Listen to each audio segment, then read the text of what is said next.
할렐루야. 하나님께서 오늘 우리에게 예배 자리로 불러주셨는데요, 우리가 믿음을 갖고 우리 자신에게 선포합시다. 새로운 축복이 시작되었습니다. 할렐루야. 우리 옆분에게 한번 인사하시죠. 참 잘 오셨습니다.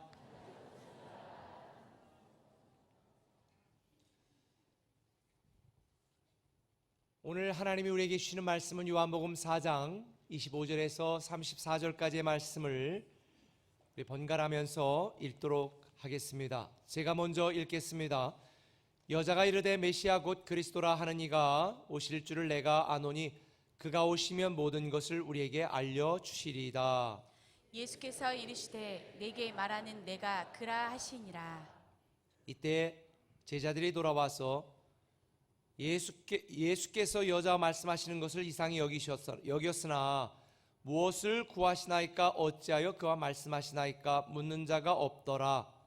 여자가 물동이를 버려두고 동네로 들어가서 사람들에게 이르되 내가 행한 모든 일을 내게 말한 사람을 와서 보라. 이는 그리스도가 아니냐 하니 그들이 동네에서 나와 예수께로 오더라. 그 사이에 제자들이 청하여 이르되 랍비여 잡소서.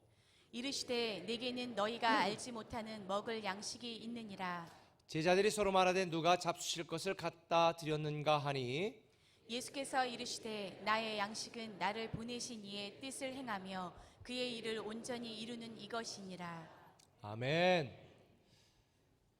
벌써 다음 주에는 설 명절인데요, 왜 이렇게 설 명절이 빠르게 돌아오는지 모르겠습니다. 몇 달 전이 설 명절이었던 것 같은데 벌써 또 설 명절이 되었네요. 이 설 명절이 되다 보면 큰 대형 마켓이나 인터넷 쇼핑몰이나 이런 데에서 설 명절에 판매할 그런 상품들을 판촉하면서 여러 가지 경품 행사들을 하는 경우들이 있습니다. 이 경품 행사들을 할 때에 여러분 꼭 그 밑에 안 보이게 적혀 있는 글씨를 주의 있게 보셔야 되는 거 아시죠? 잘 모르세요? 그냥 무조건 써내고 제출하십니까? 그러다가 된통 당한 분들이 계세요. 한 5년 전쯤인가 몇 년 전쯤에 우리 세종에도 있는 이름을 대면 다 아는 큰 대형 마트에서 7천만 원 상당의 다이아몬드, 그리고 외제차를 준다, 경품으로 준다, 그리고 대대적인 판촉 행사를 했던 때가 있었어요.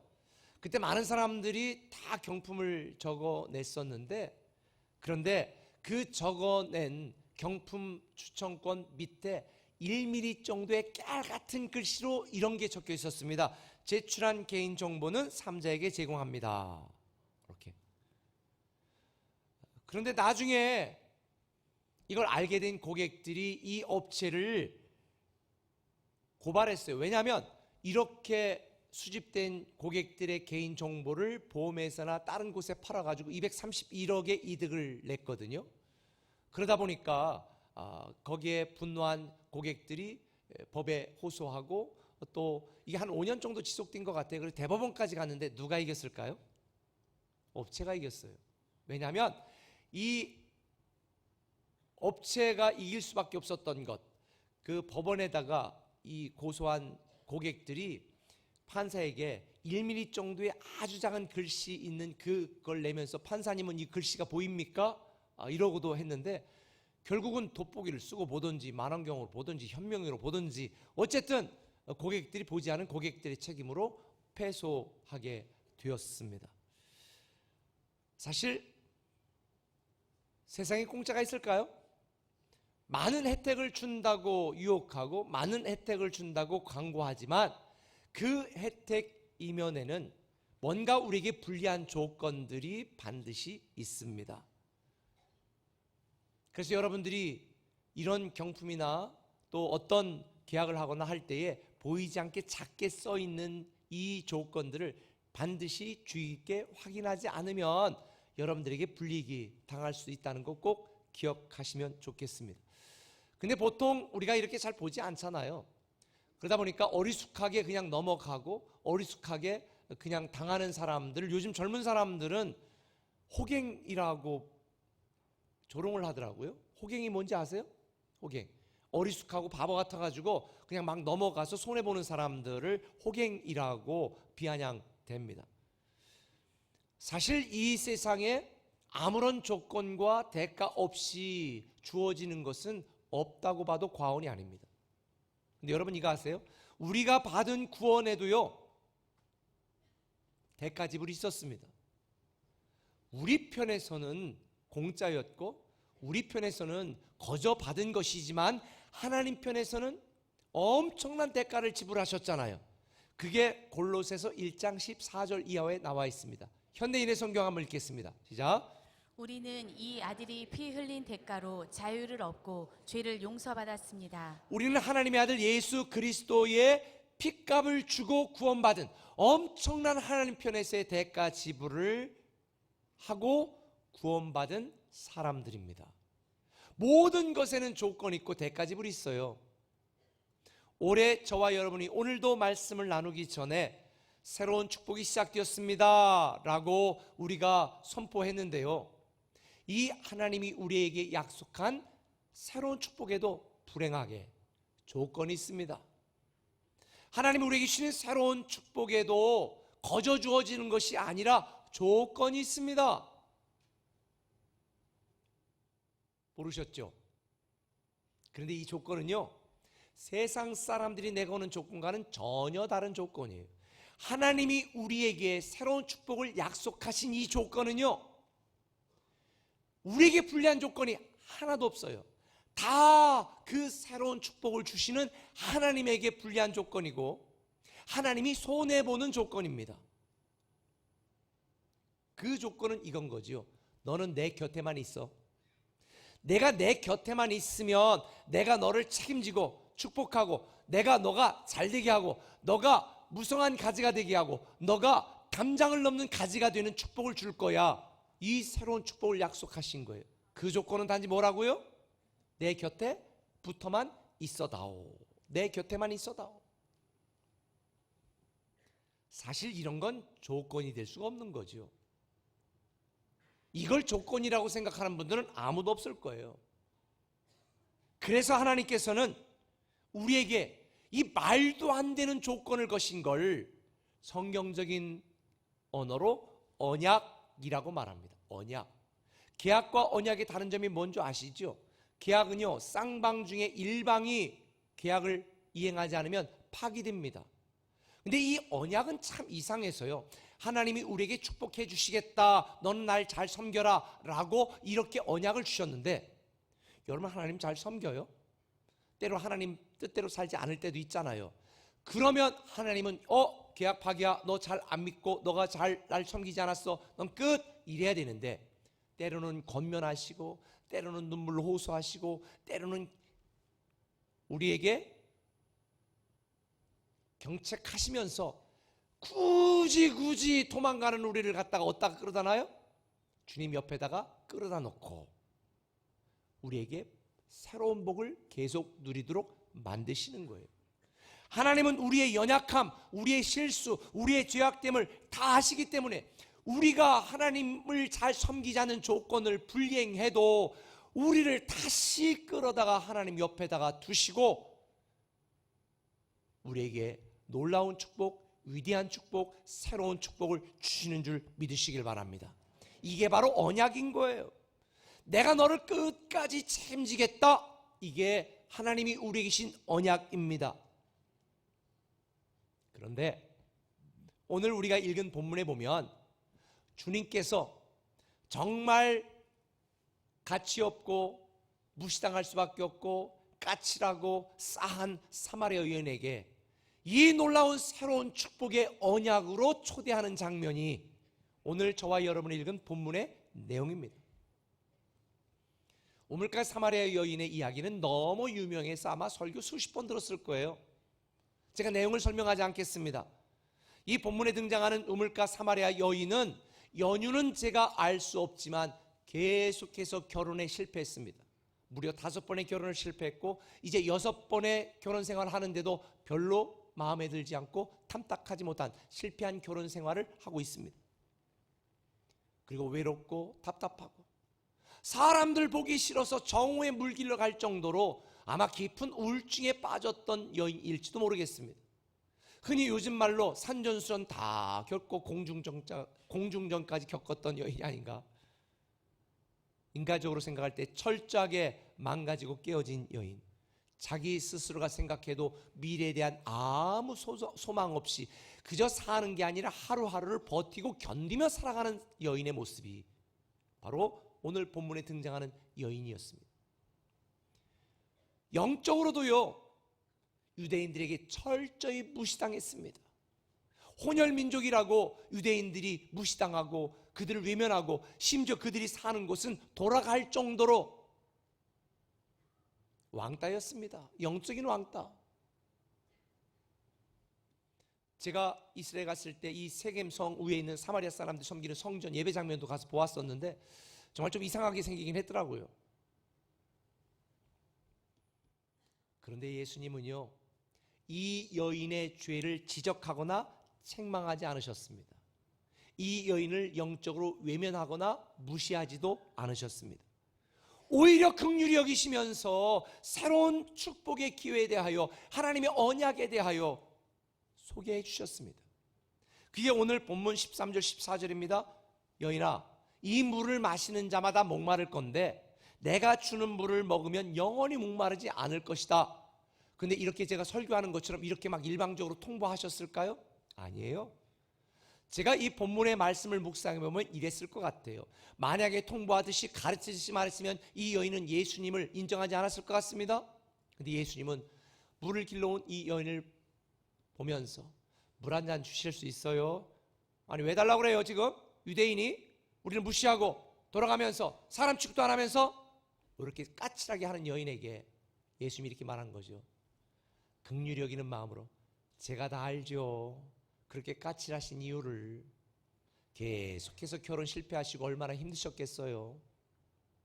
여인이 깜짝 놀란 거예요. 제가 다 알아요. 당신이 지금 남편을 잘못 만나 그런 것도 아니고 당신이 부정한 짓을 해서 그런 것도 아니고 참 인생 괴롭게 사시는 거 다 알아요. 그런데요, 그 인생의 목마름과 괴로움은 육적인 방법으로 해결할 수 있는 게 아니에요. 오직 영적인 충만함으로만 채울 수 있는 거죠. 제가 주는 물을 먹으면 영원히 목마르지 않고 정말 행복하게 그 공허함을 채우고 충만하게 살 수 있는데, 내가 누군지 아세요? 그때 이 여인은 그렇게 말하는 예수 그리스도가 바로 그토록 오랫동안 기다려왔던 메시아 그리스도라는 사실을 알게 된 것입니다. 어쨌든 이런 예수님과의 대화를 통해 사마리아 여인은 완전히 변했습니다. 자기를 비난하던 사람들이 없어진 것도 아닙니다. 자기가 사람들의 눈을 피해 물을 길러 와야 되는 그 정오의 괴로운 한낮의 우물도 여전했습니다. 근데 여인의 마음 가운데 큰 변화가 일어난 것입니다. 아하, 내 인생의 공허함과 괴로움과 답답함을 해결해 줄 메시아 예수 그리스도가 바로 이분이시구나. 그 사실을 깨달은 뒤에 이 여인의 환경은 바뀌지 않았고 상황은 변하지 않았지만 그 여인이 변했습니다. 여인이 바뀌었습니다. 그러니까 상황과 환경이 달라져 보였습니다. 사람들을 피해 다녔던 이 여인이 오히려 동네로 뛰어가 내가 예수 그리스도를 만났다. 이 놀라운 변화의 시작은 예수 그리스도의 만남으로부터 시작된 것입니다. 저는 여러분들이 예수 그리스도를 만나면 이 여인처럼 비록 우리의 상황과 환경은 전혀 변하지 않는다 할지라도 이 여러분의 상황과 환경을 바라보는 여러분의 삶이 변하고 생각이 변하고 좌절과 낙담과 우울과 절망의 모든 여러분의 인생이 희망과 기쁨과 흥분과 감동의 인생으로 바뀌게 될 줄 믿습니다. 올해 저와 여러분이 누려야 될 새로운 축복이 바로 이런 것입니다. 이런 새로운 축복이 여러분에게 임하기를 예수님의 이름으로 축원합니다. 그러기 위해서 여러분이 기억해야 될 두 가지 새로운 축복의 조건이 있습니다. 그 첫 번째 조건이 뭐냐면 한번 따라 하시죠. 나를 버림.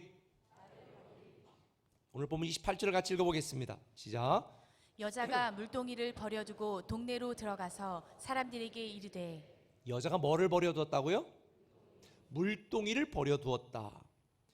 여인이 버려둔 물동이는 이 여인이 우물가에 온 목적이 있는 물동입니다. 왜 물동이를 가지고 우물에 왔어요? 물을 기려고. 그런데 그 물동이를 버려두고 지금 동네로 뛰어갔습니다. 물동이를 버려두고 자기가 온 목적을 잊어버리고 동네로 들어갔습니다. 자기의 현재 관심과 자기의 목적과 자기가 생각하는 가치보다 더 중요한 가치, 더 중요한 예수 그리스도를 만나니까 자기가 지금까지 감추고 싶었던, 지키고 싶었던, 보여주고 싶지 않았던 이 모든 것을 포기하고 동네로 사람들을 향해 뛰어가게 된 것입니다. 아하, 예수를 만나면 물동이를 버리게 되어 있구나. 새로운 축복은 물동이를 버릴 때 시작되어지는구나. 알다시피 물동이는요, 내 생계, 내 생명, 내 재산, 내 기득권, 내 인생을 의미합니다. 이 여인이 물동이를 버려두고 동네로 뛰어갔다는 것은 지금까지 그녀가 중요하게 생각했던 그 어떤 것보다도 예수 그리스도가 중요한 분이라는 것을 인정하는 것입니다. 제가 물동이를 버려두고 나를 버림이라고 말하니까 뭐 직장 그만두고 사업장 그만두고 교회와 살라는 그런 의미가 아닙니다. 우리의 상황 환경은 바뀌지 않고 변하지 않습니다. 그러나 나를 버린다는 얘기는 예수 그리스도보다 더 중요하게 생겼던, 중요하게 여겼던 것들을 예수보다 덜 중요하다고 여기는 것, 그것이 바로 나를 버리는 것입니다. 하나님이 저와 여러분에게 주시고 약속하신 언약으로 말씀하신 새로운 축복은요, 나를 버림으로 시작됩니다. 내 생각을 버리고 내 주장을 버리고 내 고집을 버리고 내가 중요하게 생각했던 것들보다 예수 그리스도가 더 중요한 분이다 라고 인정하지 않으면 새로운 축복의 주인공이 될 수가 없는 것입니다. 바울처럼 이전에 예수를 만나기 이전에 가졌던 모든 물동이들, 세상 가치, 육적인 가치, 물질적인 가치, 이 땅의 가치를 버리고 영적인 가치, 하나님 나라 가치, 이 가치로 우리가 이동해야, 물동이를 버려두어야 새로운 축복을 누릴 수가 있는 것입니다. 지금은 세종시 여기저기 찾아다닐 때 하도 바뀌니까 전 이제 잘 안 다니니까 내비게이션을 켜고 다녀요. 제가 사랑하는 여인이 있어요. 우리 아내 말고 카카오 속에 있는데요. 그래서 카카오 내비를 켜고 그 여인의 말을 제가 참 잘 들어요. 그리고 가는데 요즘은 길 찾는데 어려움이 없어요. 그런데 예전에는 차에 있는 내비게이션을 켜고 갔단 말이에요. 그건 아무리 빨라도 6개월에 한 번씩 업데이트를 하는데 이게 업데이트를 하고 가도 어느 때 세종의 길을 찾고 신방 가다 보면 엉뚱한 공사장 한복판으로 인도하는 거예요. 막 그때 깨달은 거죠. 예전의 지도를 가지고는 절대 새로운 길을 찾을 수가 없다. 여러분의 길이요 진리요 생명이신 예수 그리스도 그분을 믿고 섬기려면, 그분이 약속한 언약의 새로운 축복을 누리려면 예전의 지도를 갖고는 절대 찾을 수가 없다. 그래서 우리는 물동이를 버려둬야 되는 것입니다. 나만의 생각, 나만의 경험, 내가 갖고 있었던 물동이를 버려두지 않으면 새로운 축복을 누릴 수가 없어요. 이 집 정리의 달인이었던 한 일본 여자가 쓴 책에 집 정리하는 방법이 간단해요. 설레지 않으면 버려라. 그러니까 여러분이 집 정리를 하다가 설레지 않는 건 다 버리래요. 다 버려. 그냥 버리다 쓸만한 거 있으면 저 줘 그냥. 그런데 또 이 여자가 유튜브를 해가지고 뭔가 또 판매하는 이 사이트를 해가지고 막 비난해요. 요즘 비난받아요. 또 언제는 버리려더니 언제는 또 사라고 한다고. 아내 설레지 않는다고 버리라는 얘기는 아니에요. 남편 설레지 않는다고 버리라는 얘기는 아니에요.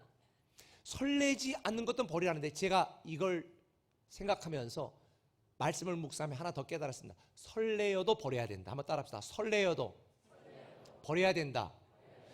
만약 여러분의 가슴을 설레게 하는 것인데 복음에 위배되고 하나님의 뜻에 위배되고 하나님의 영광을 가리는 거라면 포기해야죠. 저도 많은 생각을 하고 있습니다. 사랑하는 성도 여러분, 지금 여러분의 가슴을 설레게 하는 게 뭐가 있을까요? 근데 그것이 예수보다 더 중요한 거라면 예수님을 여러분의 인생에서 더 중요하게 만드시기를 바랍니다. 예수님의 제자들이 어떻게 제자가 된 줄 아세요? 누가복음 5장 11절을 보니까 배들을 육지에 대고 모든 것을 어떻게 하고? 버려두고 주님을 따랐을 때에 그들은 예수님의 제자가 될 수 있어요. 여기에 버려두고라고 하는 단어는 여인이 물동이를 버려두고라는 단어와 같은 단어예요. 다시 말하면 배나 물동이나 자기들의 생계, 자산, 경제, 자산, 물질, 자산, 인생, 자산을 의미하는 거예요. 그런데 그거보다 더 중요한 자산이 예수 그리스도라는 거예요. 예수 그리스도를 위해서라면 내가 기꺼이 포기할 수 있다는 거예요. 나를 버림, 이게 바로 그 의미인 것이죠. 지혜로운 사람은요, 영원한 것을 위해 일시적인 것들, 유례적인 것들을 포기할 수 있는 자예요. 직장의 목숨 거신 분들, 여러분의 돈의 목숨 거신 분들, 예수님을 더 중요하게 만드시길 바랍니다. 그게 나를 버림이에요. 지금 여러분들이 버려야 될 물동이가 뭔지는 잘 모르겠어요. 한 잔의 물을 위해 물동이를 채우려고 애쓰고 있는 그 물동이가 뭔지, 여러분 물동이를 버려두지 않으면 새로운 축복을 누릴 수가 없어요. 구습을 쫓는 옛사람을 벗어버리고 새 사람을 입지 않으면 새로운 축복을 누리게 될 수 없다는 거죠. 여러분에게 분명히 말씀드립니다. 지금까지 여러분이 예수 그리스도보다 더 중요하게 취급하고 더 중요하게 여겼던 모든 것들은 유기간이 끝났습니다. 그 효력은 이미 상실되었습니다. 그것들이 여러분의 행복을 보장해 주지 않습니다. 제가 20여 년 전에 읽었던 책 제목처럼 익숙한 것들과 결별하지 않으면 절대 새로운 축복을 누릴 수가 없습니다. 여러분이 끌어안고 있는 물동이 여러분의 인생을 공허하게 할 뿐입니다. 먹어도 목마르지 않는 영원한 생수이신 예수 그리스도, 그분이 여러분의 인생의 최고의 가치가 되도록 만드시기를 예수님의 이름으로 축원합니다. 이 여인이 물동이를 버려두고 동네를 뛰어갈 수 있었던 결정적인 이유가 바로 생수의 근원이신 예수 그리스도를 만났기 때문입니다. 밭에 감추인 보화를 아는 사람은요, 그 밭을 사는데 주저하지 않습니다. 만일 여러분들이 주말에 교회 가기도 짜증나고 그러니까 요즘 조그만 텃밭이나 한 10평짜리 텃밭이나 한 10만 원, 1년에 10만 원이라니까 분양받아가지고 거기다 뭐 심고 같이 잘 해먹지 이러고 교회도 빠지고 갔어. 그런데 거기를 하다가 뭐 걸려가지고 파보니까 그 안에 항아리가 있어. 보니까는 일본 사람들 놓고 간 1조 원의 금기가 있네. 세상에. 이야, 대박. 그럼 어떡하겠어요? 신고하겠어요? 다 덮어놓고 그 주인에게 가서 이거 얼마면 팔래요? 150만 원이요. 제가 500만 원 드릴게요. 파세요. 이상하게 500만 원? 아니 1000만 원 주세요. 네, 1000만 원 주고 사죠. 그리고 당장 사지 않겠어요? 예수 그리스도가 바로 그런 것입니다. 여러분이 물동이를 버릴 수 있는 이유는 예수 그리스도가 여러분의 새로운 행복을 보장하는 유일한 길이고 답이기 때문입니다. 따라합시다. 나를 버림. 근데 나를 버림 다음에 해야 될 게 있습니다. 한번 또 따라 하시겠습니다. 주를 따름. 나를 버렸으면 두 번째 해야 될 게 뭐냐면 주를 따름이에요. 주를 따르는 거예요. 오늘 본문 30절에 보니까 이런 말씀이 있네요. 그들이 동네에서 나와 예수께로 오더라. 어디서 나와? 여인은 예수가 그리스도라는 사실을 발견한 뒤에 동네로 가서 야 와서 봐라, 이게 우리가 찾던 그리스도가 아니냐 막 이렇게 말해. 그녀의 바뀐 태도와 확신에 찬 목소리를 듣고 사람들이 동네에서 나와 누구에게로 갔더라? 예수에게로 갔어요. 제가 여기서 한 가지 깨달은 게 있네요. 보통 동네라고 말할 때의 긍정적인 의미는 가까운 친족들이 사는 고향 동네, 그쵸? 얼마나 정감이 있어요. 근데 이걸 부정적으로 이야기를 하면요, 이 동네는 편협하고 좁은 걸 의미합니다. 이기적이고 좁은 테두리를 상징하는 것이죠. 예수를 만나려면 동네에서 나와야 돼요. 동네에서 나와서 예수님께 나아가 예수를 따라야 돼요. 저는 오늘 본문을 보면서 사람들이 예수를 따르기 위하여 동네에서 나왔다라는 표현에 저는 주목했습니다. 오늘날 많은 사람들이 몸은 교회에 와 있지만 자기 동네에서 나오지 않습니다. 다시 말하면 지금까지 자기의 생각, 자기의 경험, 자기의 주장, 자기의 관계를 깨뜨리고 싶지 않습니다. 교회는 나오지만 자기 직장, 그 동네, 그 관계를 깨고 싶지 않아서 믿지 않는 동료들이 시키는 대로, 하자는 대로 다 하지 않습니까? 나를 버림, 그러면 그 뒤는 동네에서 나와 주를 따름이 돼야 되는 것입니다. 새로운 축복은 나만의 생각, 나만의 고집, 나의 동네에서 나와서 주님의 계획, 주님의 세계로 나가야 되는 것입니다.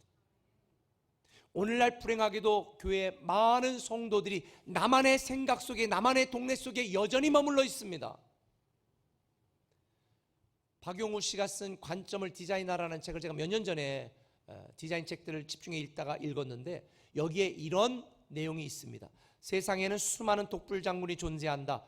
그들은 자신이 보지 못한다는 것을 인정하지 않는다.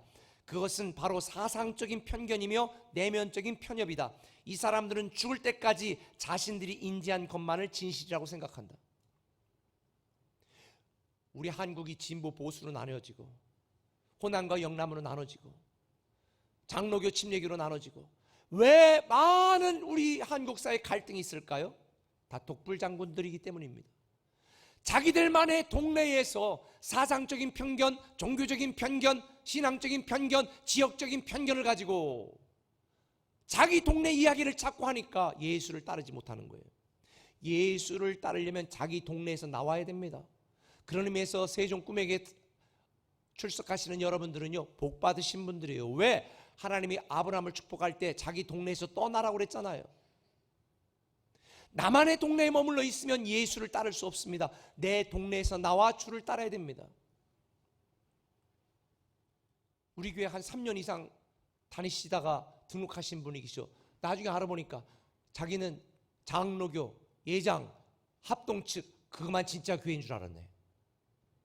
근데 왜 이렇게 좋은 교회가 하필이면 침례교회야, 기분 나쁘게.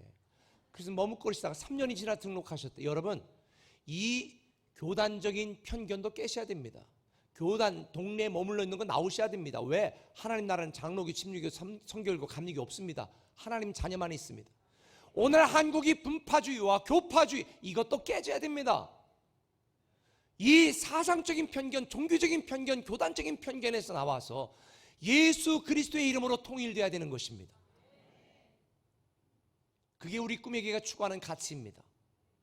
교회 안에 진보도 있고 보수도 있습니다. 그러나 하나님을 사랑한다면 우리는 서로 양보하고 타협하며 하나님의 영광을 위하여, 우리 국가 민족을 위하여 함께 할 수 있지 않겠습니까?